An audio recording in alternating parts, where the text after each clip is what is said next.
आज की मीटिंग का संदर्भ है कि दिल्ली के अंदर ठेकेदारी प्रथा जो चल रही है, उस ठेकेदारी प्रथा के तहत जो सफाई कर्मचारी हैं दिल्ली के अंदर, उनको पीड़ित किया जा रहा है, उनको प्रताड़ित किया जा रहा है।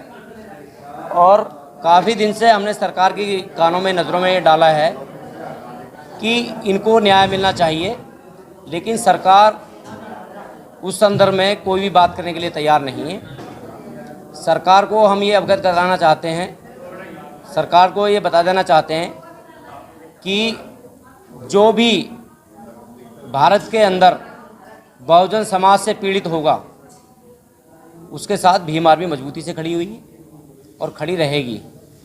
दूसरा सवाल रहता है, आज की डेट में जो इनका चुनाव का सिलसिला चल रहा है, तो सत्ता में ये लोग बैठते हैं बहुजन समाज से ही, दलित समाज से ही सत्ता में बैठते हैं। और इस बार इनका जो सत्ता का जो भोग का, ये सत्ता भोगने का जो स्वाद इन्होंने ले रखा है, इसको हम लोग बिखेर के मानेंगे। पूरे भारत के अंदर जो है बौद्ध धर्म को स्थापित करेंगे और पूरे भारत के अंदर बाबा साहब की 22 प्रतिज्ञाओं को देंगे, लोगों को समझाएंगे, समाज को जागरूक करेंगे और इन मनुवादियों को जो है सत्ता से उखाड़ फेंकने का काम करेंगे। अभी जैसे एमसीडी का चुनाव अभी करीब में आने वाले हैं, क्या लगता है कि जिस सरकार से ये ग्रसित लोग यहाँ मजदूर आए हुए थे, इनकी नौकरी छीन गई है, तो क्या ये रोक पाएंगे? देखिए, अभी जब यहाँ मैं लोगों को बता रहा था तो मैंने यही बताया था, अगर कोई भी प्रत्याशी आपके समझ में नहीं है, सभी प्रत्याशी अगर चोर हैं, तो आप नोटा के बटन का ऑप्शन होता है, नोटा दबाइए। अगर नोटा की गिनती ज़्यादा आती है और कैंडिडेटों की कम आती है, तो वहाँ ऑप्शन खुल जाता है कि ये सारे कैंडिडेट निकम्बे हैं और हम इन कैंडिडेटों में किसी को भी शासक बनाना नहीं चाहते। वहाँ गवर्नमेंट के पास में, चुनाव आयोग के पास में ऑप्शन खुल जाता है। तो अभी सबको समझाया है, घर घर जाएंगे, लोगों को कैडर देंगे, समझाएंगे।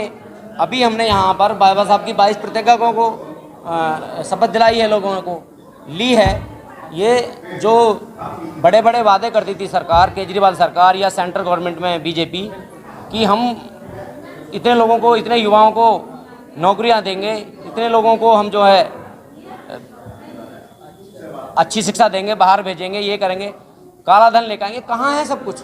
ये सिर्फ हमारे लोगों को इन्होंने पागल बना करके, हमारी लोगों को जो बहका करके, हमारे लोगों से वोट लेकर के हमारे ऊपर ही अपराध किया।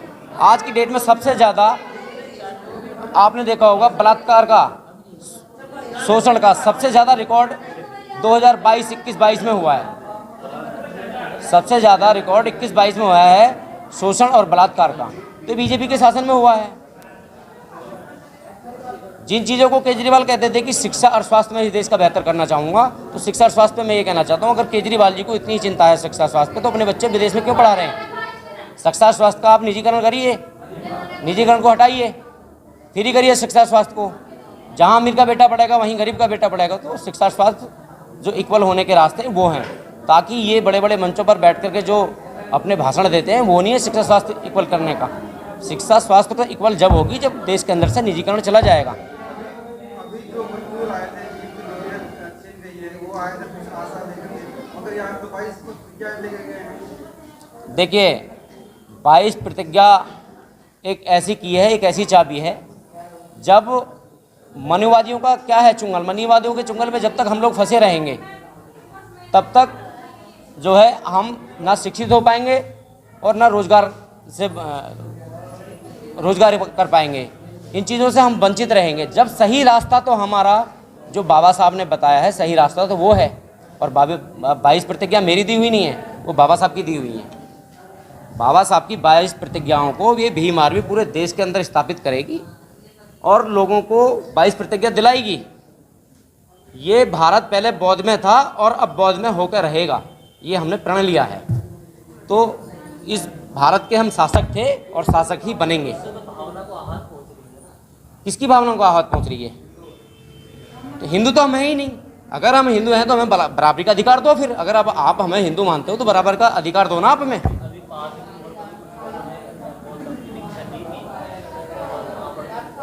मंत्री जी का राजेंद्र पाल जी का इस्तीफा हुआ है। राजेंद्र पाल जी ने एक समाज के लिए बहुत बड़ा मैसेज दिया है। अगर राजेंद्र पाल जी ने एक मंत्री पद से इस्तीफा दिया तो आज देश का हजारों करोड़ों युवा उनके साथ में खड़ा हुआ है। तो राजेंद्र पाल जी का डिमोशन थोड़ी हुआ है, प्रमोशन हुआ है। आज राजेंद्र पाल गौतम जी को चाहने वाले करोड़ों लोग हैं। पहले लाखों लोग थे मंत्री पद पे। तो राजेंद्र पाल जी का प्रमोशन हुआ है, डिमोशन हुआ है? प्रमोशन हुआ है ना। बिल्कुल बिल्कुल।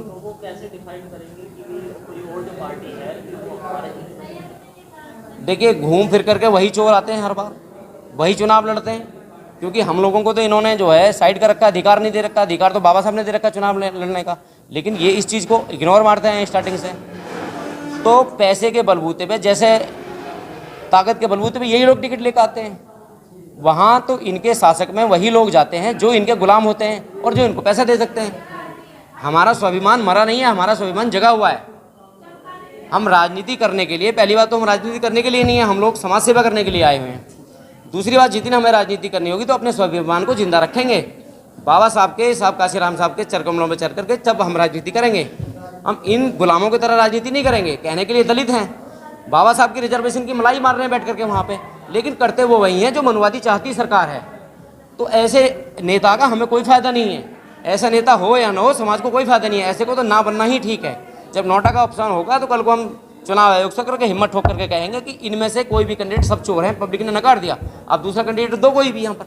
अभी आपने अपने वक्तव्य में ये भी कहा है कि जैसे समान शिक्षा और समान स्वास्थ्य होना चाहिए, तो बहुत सारे जो प्राइवेट जो स्कूल है, हॉस्पिटल है, उसको रोकने के लिए भीम आर्मी क्या करते हैं?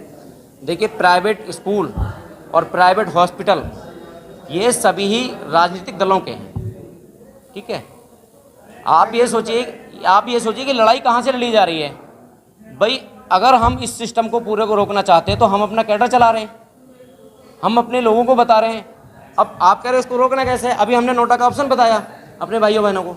जब नोटा दबेगा तो अच्छा नेता आएगा, जब अच्छा नेता आएगा तो पार्लियामेंट के अंदर बैठ करके बात उठाएगा, और पार्लियामेंट में जहां हमारा बहुमत बना तो ये प्राइवेटकरण हम बिल्कुल जड़ से खत्म कर देंगे। फिर वहाँ पे जहाँ पे छोटा अगर अधिक कर दिया तो वहाँ पे तो धनवंती भी सारी वहाँ पे होगी, पब्लिक से वसूला जाता है। देखिए, जहां पर नोटा ज़्यादा दबेगा तो वहां चुनाव आयोग को आप कहेंगे कि चुनाव दोबारा कराइए। जब दोबारा का ऑप्शन आएगा तो उसमें हम अपने अच्छे लोगों को आगे करेंगे उपचुनाव में। जब हमारे अच्छे लोग आएंगे तो विधानसभा लोकसभा के अंदर जाएंगे, वहाँ आवाज़ उठाएंगे। जब आवाज़ उठाएंगे तो सरकार को बात माननी पड़ेगी। वो इसी तरह से इसका प्राइवेटकरण हटेगा। भाई, सत्ता जो है, साहब काशीराम साहब ने कहा था, सत्ता एक ऐसी की है जिससे पूरा देश जो है सही रास्ते पे चला जा सकता है। सत्ता एक ऐसी चाबी है, मास्टर की है सत्ता। तो हमें सत्ता के साथ साथ में अपने बहुजन समाज को जागरूक भी करना है। जब जागरूक हो जाएगा तो ऑटोमेटिक सत्ता आपके पास में आ जाएगी। धर्मेंद्र जी से मेरा क्वेश्चन होगा, आज मीटिंग बिठाई गई है कर्मचारी यूनियन की, आज किस तरह का आह्वान हुआ है कि अंतिम विकल्प क्या है? देखो जी, मैं एक बात कहना चाहूँगा, 80% हम लोग हैं जो ड्यूटी कर रहे हैं इसमें, ठीक है। उनसे अब नहीं है, वो हमसे हैं। जो कंपनी चल रही है ना, हम दलित 80%, तो वो हमारे ऊपर राज नहीं कर सकते, हम उनके ऊपर राज करेंगे। अब जैसे हमारे बंदों को लिगाड़ के वो शौचालय में देते हैं या घर बैठा देते हैं, और नए बंदे को वो 60-60 हज़ार में लगा देते हैं, ये हम बर्दाश्त नहीं करेंगे। हमारे बंदों को लगाना पड़ेगा। अगर उसमें नहीं लगा सकते हो, आपकी 2 कंपनियाँ, एक साइन है RD एक्सीडेंट, आप RD एक्सीडेंट में भर्ती करो उनकी। RD एक्सीडेंट में डबल ड्यूटी करवा रहे हो आप। 20 आप कहा ना 20,000 रुपये दे रहे हो जी, 16 घंटे ड्यूटी के, क्यों करवा रहे हो? क्यों करवा रहे हो? क्या मतलब? आप चोर हो? आगे केजरीवाल जी को नहीं पता? ये सबको मालूम है। केजरीवाल जी का मिले हुए हैं इनसे, जो लेबर मिनिस्टर है मनीष सिसोदिया, क्या उनको नहीं पता? वो कहते, वो साहब कहते हैं जी ये है पंडितों की पार्टी, ये है पंडितों की, जो पंडितों ने ले रखा है टेंडर, वो पंडित साहब कहते हैं हमारा चंदा जाता है, हमारा कोई कुछ नहीं उखाड़ सकता। ये केजरीवाल कुछ भी हो, हम दोनों चंदा देते हैं, और हमारे पास प्रूफ है। जो हमारे पास सैलरी आती है, कितनी सैलरी आती है, लेकिन हमें सैलरी आज तक पूरी नहीं मिली, हमें एरियल आज तक नहीं मिला। हमें एरियल दो, हमें PF दो। अगर ये गरीबों की सरकार है, आम आदमी गरीबों की सरकार है, तो गरीबों की मानो ना। गरीबों को पूरी सैलरी दिलाओ, उनको एरियल भी दो, उन्हें बोनस भी दो साल का, कुछ नहीं मिलता हमको, सब चीज़ें मार लेते हैं, सारा का मार लेते हैं और कहते हैं कि ठेकेदारी प्रथा खत्म करनी थी, क्यों नहीं कर रहे? अगर आप ठेकेदारी प्रथाएं लाते हो तो हमें तो जी रेगुलर जो चाहिए डेली वेज हमें 15 रुपये रेगुलर दे दो, हमें कोई दिक्कत नहीं, चला जाओ ठेकेदारी प्रथा, जब तक आपको चलानी है हमें क्या दिक्कत है? सबसे बड़ा जो है ना हमारा ये कहते हैं ना कि जिसका कुनबा बड़ा होता है ना उसकी चलती है, यही लेकिन यहाँ तो कुनबा बड़ा जब भी हवा नहीं चल रही, ये 1.5 आदमी इनकी चल रही है, क्यों चलेगी जी? अब जैसे कि इस कंपनी के जो मालिक हैं फिलहाल जी मनीष है, मनीष वो भी ब्राह्मण है, प्रदीप है वो भी ब्राह्मण है, और जो अजय वशिष्ठ है वो भी ब्राह्मण है, ये सारे ब्राह्मण है और ये पूरा अत्याचार करते हैं। इससे साफ दिखता जातिवाद है, साफ दिख रहा जातिवाद है। और जातिवाद ने हमारे मतलब नौकरी दो, क्या एक भी उन्होंने ब्राह्मण हटाया आज तक? एक भी गिनवा दो मुझे कि उन्होंने कोई ब्राह्मण घर बैठाया हो। अगर ब्राह्मणों को दिक्कत होती है ना, अगर उसकी ड्यूटी हट जाती है उसे दोबारा ड्यूटी दे देंगे बगैर पैसे के, लेकिन अगर ये देखते हैं ना चूड़ा चमार उसको ड्यूटी नहीं देते। आखिर कारण क्या है? जातिवाद नहीं है। और वो केजरीवाल कहता है कि हम जातिवाद नहीं करते, साफ दिख नहीं तो देखिए, जब तक हिंदू थे तब तक उनके चुंगल में थे। आज बाबा साहब की 22 प्रतिज्ञा दिए, चुंगल से बाहर निकल गए, आज़ाद हो गए ये लोग, नया जन्म हो गया। और जो केजरीवाल और मनीष सिसोदिया के ठेकेदार हैं उनसे हम एक बार मिले थे, तो उनका सीधा कहना है केजरीवाल साहब को के लिए यहाँ से पैसे का हिस्सा जाता है, ठीक है। हम अगर आपको पूरी सैलरी देंगे तो केजरीवाल साहब को पैसा कहाँ से देंगे और हम कैसे कमाएंगे? तो उन्होंने हमें धमकी देने की भी कोशिश की, ठीक है, लेकिन ये भीम आर्मी किसी की धमकियों को मानेगी नहीं। ये भीम आर्मी अन्याय के खिलाफ जो अन्याय करेगा उसकी खाल देने की काम भीम आर्मी करेगी।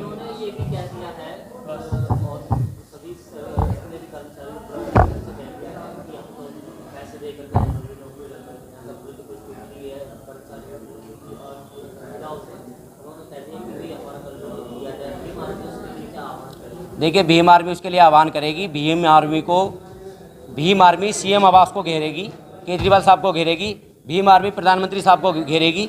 और ये जो देखिए, अब एक सफाई कर्मचारी की एक स्थगित नौकरी थी, सरकारी नौकरी, आज इन्होंने उसका प्राइवेटकरण कर दिया। उसमें भी ये 12-14 हज़ार रुपये में उसको 12 घंटे नौकरी कराते हैं। उसमें भी ये 50-60 हज़ार रुपये की घूस लेकर के ये कंपनियां उनको नौकरी दे रही हैं। तो ये जो आदमी 12,000 की नौकरी कर रहा है अपने परिवार का लालन पोषण कैसे करेगा? जो आदमी 12,000 की नौकरी कर रहा है 60,000 की घूस प्राइवेट नौकरी में देने के लिए कहाँ से आएगा? तो ये केजरीवाल सरकार कान खोल कर सुन ले, ये जो शोषण केजरीवाल सरकार जो कर रही है ना, इस शोषण को बर्दाश्त नहीं करेगी भीम आर्मी, और तुम्हारी छाती पे चढ़ करके अपना हक लेने का काम करेगी भीम आर्मी। ये इन मजदूरों को जो है, इन भाइयों बहनों को जो है, इनका हक दिलाने के लिए भीम आर्मी हर कदम उठाने के लिए तैयार खड़ी है। केजरीवाल जी कहते हैं कि मैं बाबा साहब को बहुत बड़ा धमकी दूं, लेकिन उन्हीं का मंत्री 22 प्रतिज्ञा ले लेते हैं और उनके ऊपर 50 लाख का इनाम भी मतलब सरकार ने रखा गया, और उसके बावजूद भी कुछ संत ऐसे हैं कि मतलब 50 लाख का इनाम रखे, उनका सर को जो ग्रहण करके लाएगा उसको 50 लाख का इनाम दिया जाएगा, लेकिन उसके बाद भी अरविंद केजरीवाल उनके साथ क्यों? देखिए, राजेंद्रपाल गौतम जी के साथ में पूरे देश का बहुजन समाज खड़ा हुआ है। पहली बात तो मनुवादी अपनी हमारी बात को सुन ले और अपनी औकात समझ ले। राजेंद्रपाल गौतम का सर कलम करना कोई मजाक बात नहीं है। उससे पहले हम इतने सर कलम कर देंगे कि गिनना उनको भारी पड़ जाएगा। 1 जनवरी 1818 भीमा कोरेगाम को याद कर लें वो मनुवादी। दोबारा से अगर भीमा कोरेगाम बनाना है तो ऐसे बयान दें, नहीं तो शांति से तुम अपना काम करो। शांति से हम अपना काम कर रहे हैं, हम अपने समाज को जगा रहे हैं। राजेंद्रपाल गौतम जी को से केजरीवाल ने मंत्रालय छीना है, लोगों का प्यार तो नहीं छीन सकता। ये केजरीवाल जो है इतना बड़ा नौटंकीबाज है। पंजाब के अंदर इसने नौटंकी खेली कि हर ऑफिस के अंदर एक भगत सिंह की और बाबा साहब की फ़ोटो होनी चाहिए। अरे भगत सिंह की, बाबा साहब की फ़ोटो तो तूने लगाई। बाबा तेरा सपना अधूरा केजरीवाल करेगा पूरा। क्या तूने सपना पूरा किया है बाबा साहब का? पंजाब के अंदर जो राज्यसभा में लोग भेजे, तूने एक भी दलित को उठा के भेजा? एक भी ओबीसी को भेजा? वहाँ तो तूने सारे स्वर्णों को भेज दिया। तो तू कैसे बाबा साहब का सपना पूरा कर देगा? ये बहुजन समाज की वोट हड़पने के लिए केजरीवाल एक डुगडुगी बजा रहा है और लोग वो समझ चुके हैं। आगे ये नौटंकीबाजियाँ नहीं चलेंगी। केजरीवाल जो है एक मनुवादी है, आरएसएस का आदमी है। वो दिलशाद गार्डन में पहले शाखा लगाता था, इस चीज़ का हमारे पास प्रमाण है। और आरएसएस की बी टीम है केजरीवाल। मुख्यमंत्री का बयान आया है नोटों पर अर्थव्यवस्था ठीक करने की। ये तो सब मनुवाद है, ये सब मनुवाद है। जो भारत के संविधान के अंदर जो लिखा है वो भारत के संविधान को इसलिए तो ये चेंज करने की कोशिश में लगे हुए हैं, लेकिन भारत का बहुजन समाज इस मनुवादी को भारत का संविधान को हाथ नहीं लगाने देगी, हाथ काट के कलम करने का काम अलग कर देगी। तो ये तो इन लोगों की जो सोच है, कोई सोचता है कि केजरीवाल ये कह रहे हैं गणेश गणपति की फोटो इस नोट पर होनी चाहिए। अरे बाबा साहब, जब तू कहता बाबा साहब, बाबा तुम्हारा सपना अधूरा केजरीवाल करेगा पूरा, तो बाबा साहब की फोटो के लिए तो तूने एक बार भी नहीं बोला नोट पे कि बाबा साहब की फोटो होनी चाहिए। जिस संविधान से पूरा देश चल रहा है तूने उनके लिए तो बोला नहीं, और जो एक काल्पनिक चीज़ है उनके लिए तू कह रहा है कि ये नोट पे फोटो इन लोगों का होना चाहिए। तो इससे साफ केजरीवाल की जो है नीयत का साफ खुलासा होता है, साफ पता चलता है कि केजरीवाल की नीयत क्या है। केजरीवाल कहता था मैं रोजगार दूंगा, पिछले 5-7 साल में उसने 500 नौकरियां भी जो है पूरे देश के अंदर क्या, दिल्ली के अंदर क्या, पूरे देश के अंदर 500 नौकरी नहीं दे पाया। ये केजरीवाल का सब पर्दाफाश हो गया, और अब केजरीवाल जो है ज़्यादा डुगडुगी नहीं बजा सकता हमारे लोगों पे। हमारे लोग जो समझदार हो गए, सतर्क हो गए। देखो ये नया लड़की थी जो भी कह रही थी, ये रहा, उसने कहा देखो उसको उसने लीव भी दी है छुट्टी की, ये मिली, और ये इसका मेडिकल भी है, मेडिकल, उसके बाद भी उसको नौकरी नहीं दे रहे। और ये लोग क्या कह रहे हैं शौचालय में, ठीक है जी, लेकिन ये भूल चुके हैं वो शौचालय में नहीं जाएगी। और हम लोग जो है ना जी, 20,000 कर्मचारी हैं दिल्ली के अंदर, 1,000 स्कूल हैं, और एक स्कूल के अंदर 20 बंदे से ऊपर है हमारे, हम 20,000 लगा रहे हैं। अगर 20,000 कर्मचारी केजरीवाल के खिलाफ बोलेंगे ना तो केजरीवाल कैसे जीत जाएगा, हरान मारेगा।